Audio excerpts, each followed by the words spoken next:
Unable to fall asleep, I decided to go down to the living room to get a drink of water. It was midnight.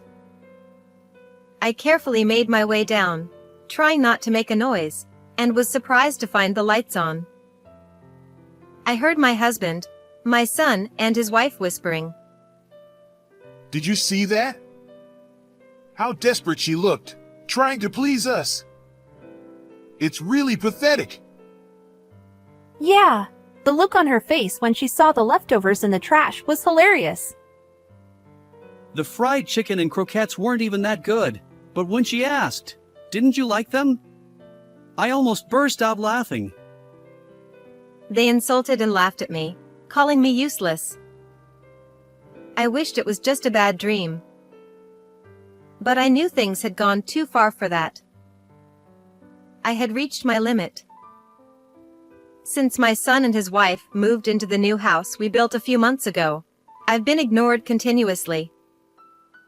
The three of them would look at me with eerie smirks. Lately, I had past anger and sadness and felt nothing anymore. It didn't take long to decide to leave the house. I quietly returned to my room and started looking for a temporary apartment. The next night, after work, I packed the essentials into a suitcase. Once I left for the temporary apartment, I received calls from my husband, my son, and his wife that same night. Mom! Come back right now! I was planning to treat you to dinner tonight. Please, come back. Hey, where are you? Stop being stubborn and come home now. They all kept chanting "come back" in unison. I thought back on everything that had happened as I gave my response. My name is Nancy. While working full-time, I also managed the household. My husband, Jason, also works, and it's a daily routine for him to complain about his subordinates at the breakfast table. Young subordinates these days don't even want to answer the phone. It's ridiculous. It's different now. Everything can be done through social media. They lack a sense of responsibility as professionals. When I was younger, From there, his endless stories about the past would begin. I would always listen to him with a sense of resignation. To put it bluntly, my husband is not someone with modern views. He casually says things like, men should work outside, and women should focus on housework and childcare. or, Women should serve men. he can't stand not having control at home and likes to act like the Lord and Master. When our children got married and moved out, and I decided to become a working wife, he didn't like the idea, but I managed to convince him to let me work. By the way, about the new house we're planning to build. I gave a half-hearted response to his words, which he started with excitement. Despite being in his 50s, he had decided we should buy a new house. He said it would be more comfortable to spend our retirement in a new house rather than in our old, outdated one. But isn't our current house good enough? We could just remodel it instead of rebuilding. No, it has to be a new house. Stubbornly refusing to change his mind about building a new house, Jason insisted on going through with it, so we ended up hiring a home builder. When it's finished, let's invite our son and his wife for a party. They'll love it. He started excitedly planning the menu for the party. I knew he'd leave all the arrangements and serving to me while he just decided on the menu. I sighed quietly to myself. Soon, the new house was completed, and my husband and I moved in immediately. The unique scent of new wood filled the space with a gentle aroma. Aren't you glad we built it? He puffed out his chest proudly. Even though it felt a bit too spacious for just the two of us in a two-story house, I couldn't help but feel a bit happy at that moment. A month later, Jason and I invited our son and his wife for a housewarming party to celebrate the new house. our son John and his wife Amy entered the house with wide-eyed amazement. Currently living in an apartment, they couldn't stop expressing their admiration. It's so spacious. What a beautiful house! It's wonderful. Encouraged by their words, my husband casually suggested, If you want, you can live with us. We have extra rooms. "Come on, they can't possibly want to live with us." "Stop joking," I said, laughing it off. The party ended on a cheerful note. Little did I expect that they would take his words seriously and move in. A few days after the party, my son and his wife arrived with large luggage. "What's with all the stuff?" I asked, bewildered.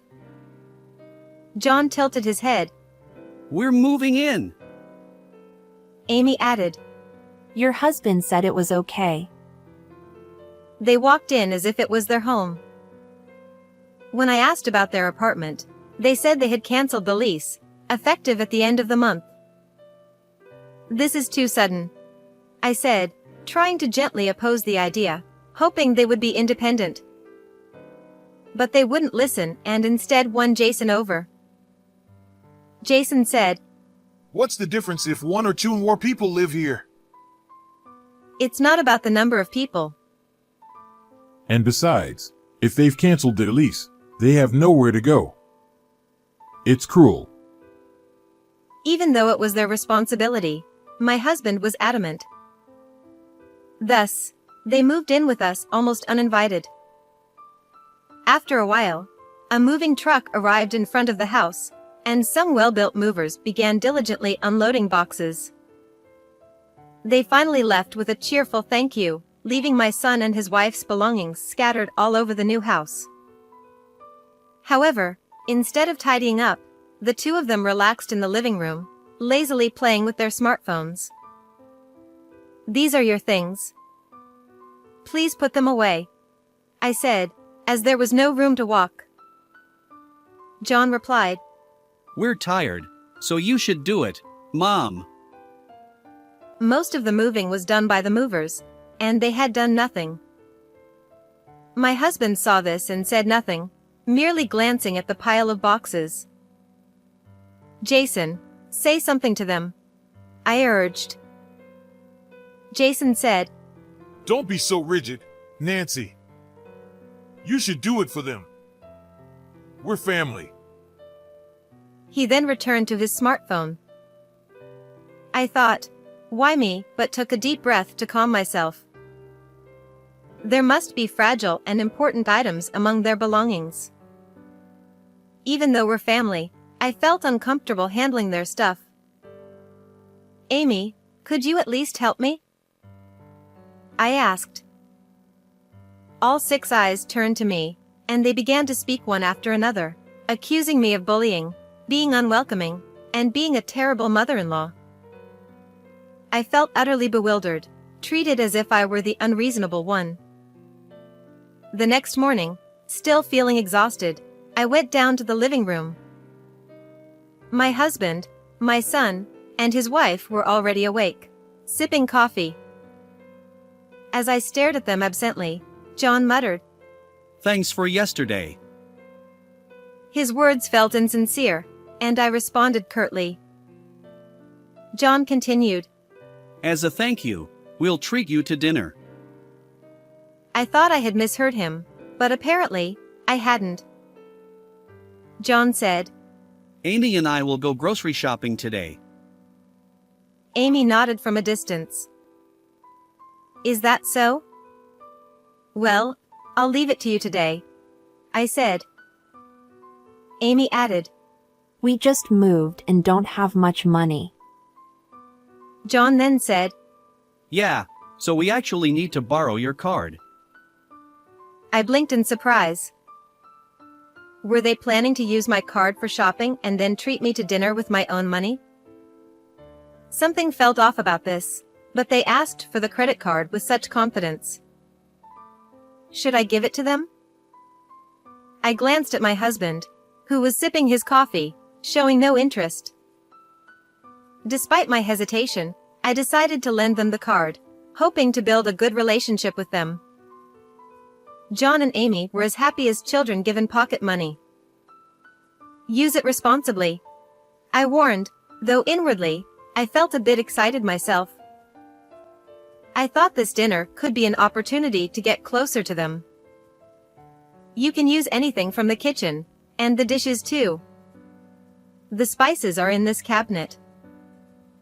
I showed Amy the locations, and she nodded with a low Yes.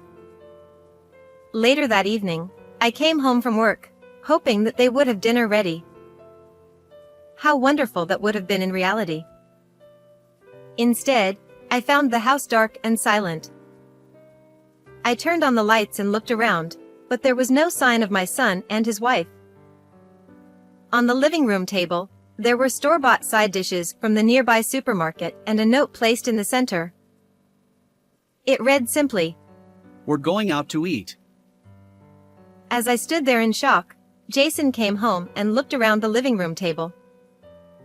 Seeing the store-bought dishes, he looked displeased. Jason snapped, You're the housewife. Don't slack off. It's not me. Amy and John said they'd handle dinner tonight. I replied, feeling frustrated. Despite their promise to prepare dinner, I was left with a feeling of unease even after the meal. The next morning, I was determined to confront my son and his wife about the previous night. Good morning. I greeted them, but my words seemed to vanish into thin air. No one responded. Until yesterday, they had at least acknowledged me. Feeling something was wrong, I made breakfast for the four of us and set it on the table. Yet, no one touched the food, they just sipped their coffee in the living room. Determined, I tried again to engage them. Good morning, I said louder. Jason, my son and his wife remained silent. This pattern continued the next day, and the day after that, with all three of them ignoring me no matter what I did. A month passed, and nothing changed. Despite making meals, I was met with silence and felt increasingly empty. I started to wonder if I was the problem and tried to be patient, hoping they would eventually open up. I made Jason's favorite dishes, talked to John about his childhood, and invited Amy to go shopping. Yet, I was continually ignored, and time just kept passing. Another week passed, and not only was the food I made left untouched, but it was also thrown into the trash. John, did you always dislike this? I asked, my voice trembling. That day, I had made fried chicken, shredded cabbage, croquettes, and eggs sunny side up. Both the fried chicken and croquettes were homemade, his favorites since he was a child. Watching him silently throw the food into the trash beside the sink filled me with a strange fear. Shortly after that, my husband handed me a piece of paper. Actually, it would be more accurate to say he threw it at me. Just before I entered the living room, it was neatly folded into a paper airplane and aimed right at me. Ouch! What is this? I picked up the paper, which had hit my forehead and fluttered to the ground. It looked like some kind of document. As I unfolded it, I realized it was a divorce paper. It had Jason's signature and seal, leaving only my section blank. Shocked, I glanced towards where the plane had come from, and saw my husband smirking at me. My son and his wife were also snickering beside him. A divorce paper, of all things, was he implying he wanted a divorce? I was overwhelmed and fled the living room and locked myself in my room. In shock, I paced around my room, my mind racing. Ignoring me was one thing, but this harassment was beyond belief. The word divorce echoed in my head, filling me with turmoil. The silent treatment and the paper airplane divorce papers continued for about 3 months. What I thought would be a short-lived prank showed no sign of stopping.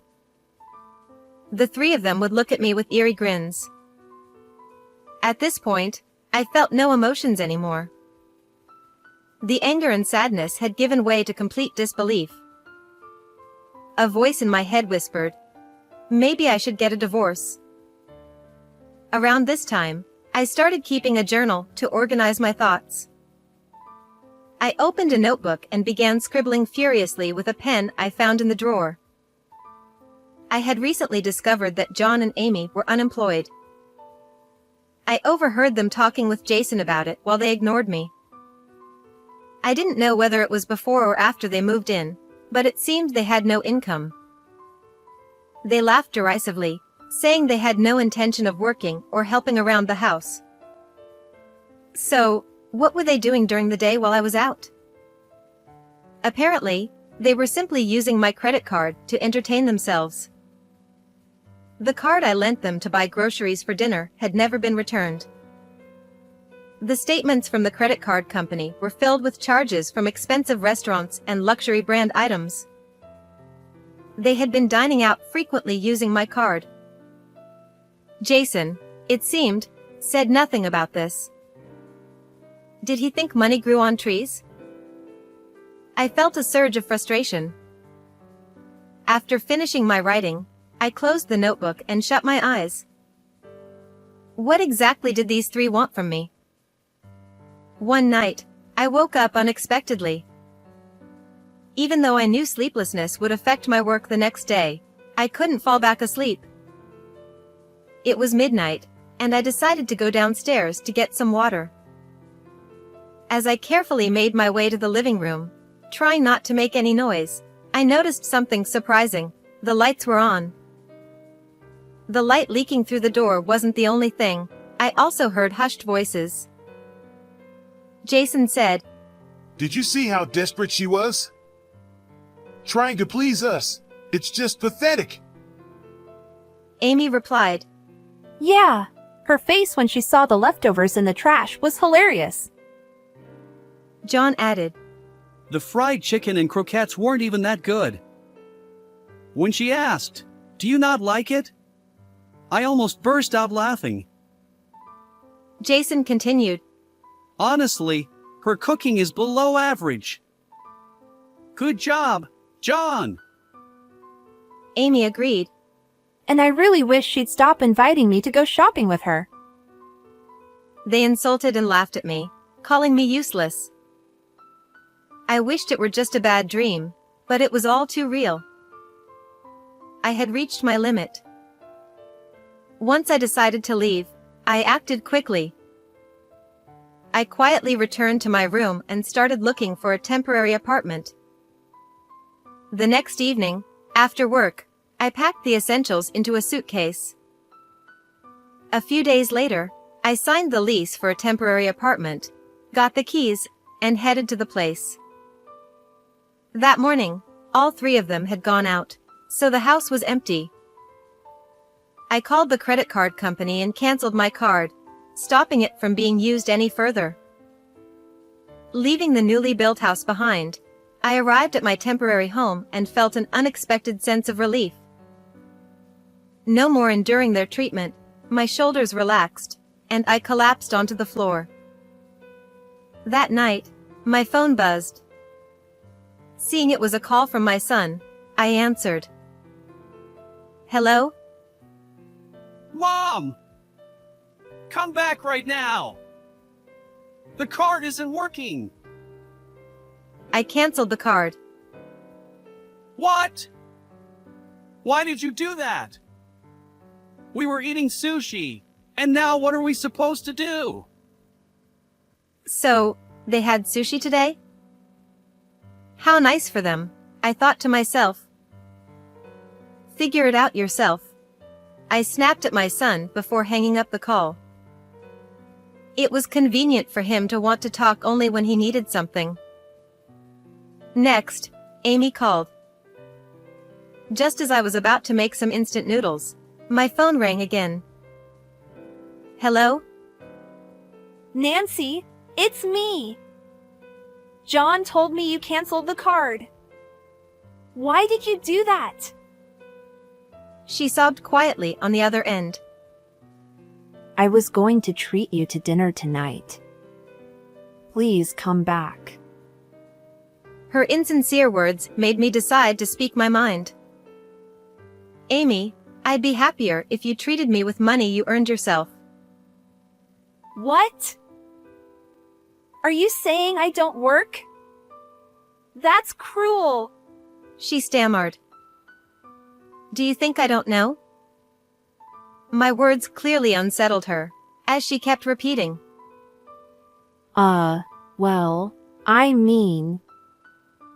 Get your act together, I retorted before hanging up. She was likely puzzled by my words, wondering what I meant. Telling someone to get your act together is a way of telling them to wake up and be responsible. I wanted her to stop relying on my card and get a job, even if it was just part-time, to support herself. Then Jason called. I had just poured hot water into my noodles and waited the 3 minutes. Where are you? Stop being stubborn and come home.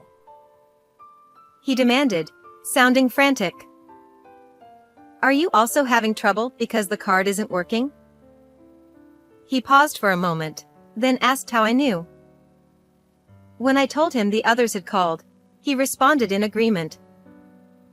I continued. Sorry, but I'm divorcing you. What? You can't just decide that on your own. Where are you? He demanded. I'm not telling you. Enjoy your time with John and Amy. I can't do that. They're just money leeches.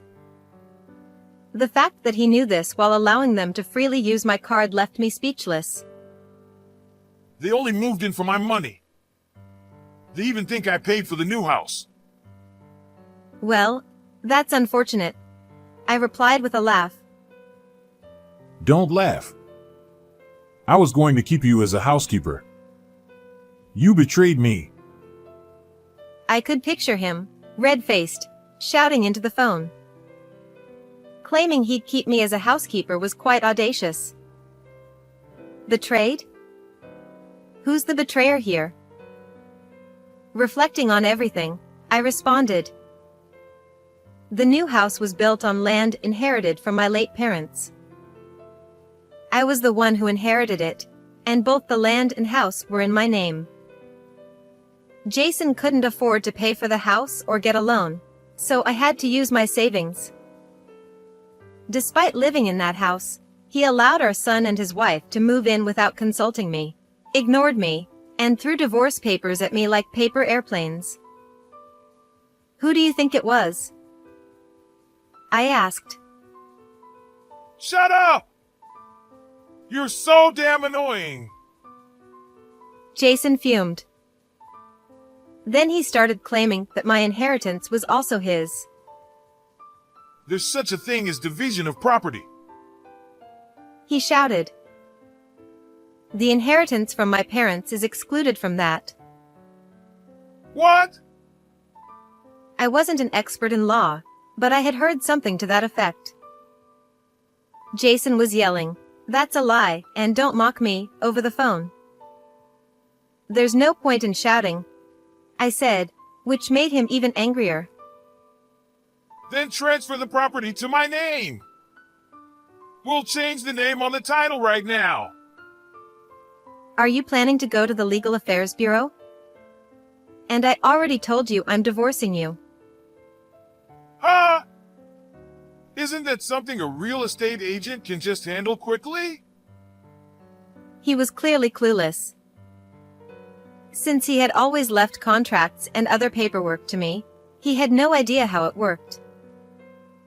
If he wanted, he could try going to a real estate agent, but they'd just laugh at him.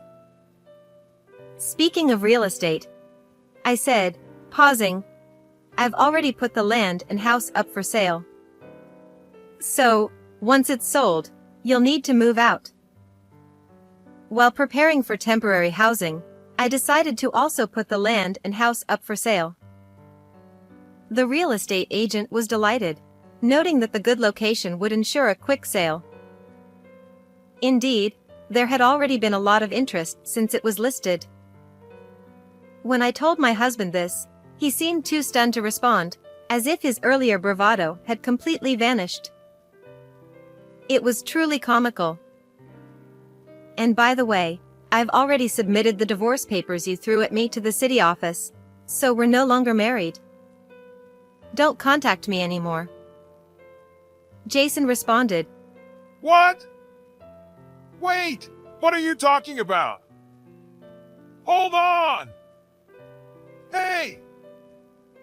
It seemed as if a switch had flipped in him, and he suddenly panicked. But it was too late. We're divorced. Goodbye. Jason frantically said. No! Before that! What did you say? Are you listening? I hung up before he could finish. The cup of noodles I had set aside had become soggy and was spilling out of the cup slightly, but I picked it up gently. I was finally free from them. This thought made even the soggy noodles taste good. About a week after listing the house, I received a call saying they had found a buyer. Despite the new construction fetching a significant price, the buyer was willing to pay in full upfront. I agreed immediately and arranged to finalize the sale in the following days. Before finalizing the sale, I decided to inspect the property one last time with the real estate agent. To my dismay, the three of them were still living there. The place was a mess, with garbage scattered around and the kitchen covered in burnt marks from failed attempts at cooking. The bathroom was dusty and had an unpleasant smell. It was in no condition to be handed over to a new owner, so we had no choice but to evict them and arrange for a thorough cleaning. In disbelief, I explained the situation to the real estate agent. Despite their protests, we forced them to leave. Although they agreed to vacate immediately, it was clear that they were not sincere. After we left, the three of them called incessantly, with the phone ringing every few minutes. Their persistence was infuriating. I blocked their phone numbers and social media accounts. They then came to my workplace, where I formally cut ties with them. Jason was indifferent, but John and Amy seemed genuinely shocked. John said, Cutting ties? There was no need to go that far. Amy added. It's awful, Nancy. John then asked, But I'm different, right? I'm your son. Oh, and by the way, could you make some more fried chicken and croquettes? I love those. At that moment, I remembered him throwing my cooking in the trash. I wondered if he had felt that way back then. Don't say things that suit your convenience, I replied firmly and turned my back on them. Since then, I haven't seen my son and his wife, or my husband. I have no idea where they moved. Having left the weekly apartment, I now live in a small apartment for single occupancy. I continue to work but take great pleasure in the freedom of living alone. With the extra time, I can study for qualifications or start new hobbies. I want to enjoy this leisurely time as much as possible. Even though it's not a new house, this small room is still my castle. I'm excited to redecorate, try out some dried flowers, and cook just for myself. With these thoughts in mind, I poured hot water slowly into my cup of noodles. How did you find this story? Please don't forget to subscribe to the channel. See you in the next video.